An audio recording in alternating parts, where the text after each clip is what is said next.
மகிமுண்டாகட்டும். நேற்று நாம் தியானித்த வண்ணமாக உம்முடைய ராஜ்யம் வருவதாக, உம் சித்தம் பரமண்டலத்திலே செய்யப்படுவதாக என்று தியானித்தோம்.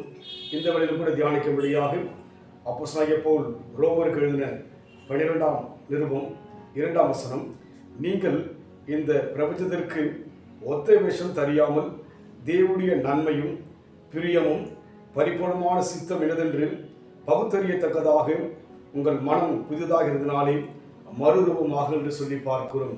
ஆம், தேவனுடைய சித்தம் என்னவென்று பகுத்தறியும்படியாக, அவருடைய பிரியமும் அவருடைய பரிபூர்ணமான எண்ணம் என்னவென்று நாம் பகுத்தறியும்படியாக வேதம் நமக்கு நினைப்பூட்டுகிறது. தேவனுடைய விருப்பம் என்ன என்று சொல்லி வேதத்திலே அநேக காரியங்கள் சொல்லப்பட்டிருக்கிறபடினாலே இந்த அதிகாரம் முழுமையாக நாம் படித்து பார்ப்போம் என்று சொன்னால் இதில் அநேக காரியங்கள் நாம் எப்படி வாழ வேண்டும் என்று சொல்லப்பட்டிருக்கிறது. இங்கே தெளிவாய் சொல்லப்படுகிறது, இந்த பிரபஞ்சத்துக்கு ஒத்த வேஷம் தெரியாமல் என்று சொல்லி இதை சற்று விலகிக் கொள்ள வேண்டும் என்று சொன்னால், உலகில் உள்ள மனுஷரை போன்று ஆக வேண்டும் என்று உங்கள் மனதை மாற்றிக்கொள்ளாதிருங்கள். மனதிலே தேவனுடைய எண்ணம் என்னவோ அதை செய்யும்படியாக நம் மனதை தேவனுக்கென்று ஒப்புக் கொடுக்க வேண்டும் என்று சொல்லி விளக்கங்கள் சொல்லப்படுகிறது. அதனால் சொல்லப்பட்ட அந்த அதிகாரம் முழுமையாய் நாம் பார்ப்போம் என்று சொன்னால் நாம் என்ன செய்ய வேண்டும், உலகத்தில் மக்கள் என்ன செய்கிறார்கள், தேவனை அறியாத மக்களுடைய வாழ்க்கை எப்படி என்று சொல்லி விலகிக் கொள்ள முடியும். அதனால் நம் வாழ்க்கையிலே அவர் சித்தம் என்னவென்று அறிய வேண்டும். இந்த பிரபஞ்சத்திற்கு ஒத்த வேஷம் தெரியாமல் தேவனுடைய நன்மையும் பிரியமும் பரிபூர்ணமான சித்தம் என்னதென்று பகுத்தறியத்தக்கதாக என்று சொல்லி பார்க்க வேண்டும், யோசிக்க வேண்டும். இதை செய்வது தெய்வ சித்தமா, இதை பேசுவது தெய்வ சித்தமா, இங்கே போவது தெய்வ சித்தமா என்று சொல்லி பகுத்தறிந்து நம் வாழ்க்கையிலே நம் மனமானது மறுரூபமாகபடியாக, மனம் புதிதாகும்படியான ஒரு மாற்றத்தை தேவன் எதிர்பார்க்கிறார். அந்த அனுபவத்தில் போகும்போது இங்கே சொல்லப்பட்ட அநேக காரியங்கள் நம் வாழ்க்கையிலே செயல்முறையிலே செயல்படுத்தி ஆக வேண்டும். அதற்காக தான் தேவன் நாம் அழைத்திருக்கிறார்.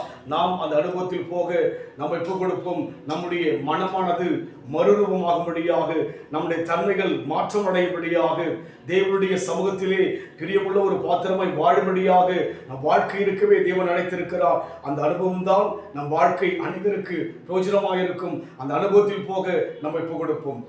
மண்ணின் வாழ்வு மாயையாகும், மனிதன் காண்பது பொய்யாகும். மண்ணின் வாழ்வு மாயையாகும், மனிதன் காண்பது பொய்யாகும். மானிட நேசர் இயேசுவே, மானிட நேசர் இயேசுவே, மாறாத அன்பு என்று போதுவே. காலத்தின் கர்த்தர் இயேசுவை எந்த துணையாயே திடுவேனே. காலத்தின் கர்த்தர் இயேசுவை எந்த துணையாயே திடுவேனே. உயர்வோ தாழ்வோ என்னிலையோ எந்த தஞ்சம் இயேசுவே. உயர்வோ தாழ்வோ என்னிலையோ எந்த தஞ்சம் இயேசுவே. காலத்தின் கர்த்தர் இயேசுவை எந்த துணையாயே திடுவேனே. பகுத்தறியும்படியாக, ஆண்டவருடைய விருப்பம் என்னவென்று ஆராயும்படியாக, ஆண்டவருடைய சித்தம் என்னவென்று புரிந்து கொள்ளும்படியாக நம்முடைய மனதை தேவ சமூகத்தில் மனதார ஒப்புக் கொடுப்போம். அன்பின் ஆண்டவரே, எங்களை தாழ்த்தி கொடுக்கிறோம். எங்களை உடைய சமூகத்தில் மனதார ஆண்டவரே முழு உள்ளத்தோடு ஒப்புக் கொடுக்கிற ஐயா, உம் சித்தத்தை அறிந்து வாழும். இதில் சொல்லப்பட்ட அனைத்து வசனங்களையும் நாங்கள் படித்து ஆண்டவரே எங்கள் செயல்பாட்டில் அதை செய்யும்படியா எங்களுக்கு அனுகிரகம் செய்யும், ஆசீர்வதியும். இயேசுவின் நாமத்தில் பிதாவே, ஆமென். கர்த்தர் ஆசீர்வதிப்பாராக.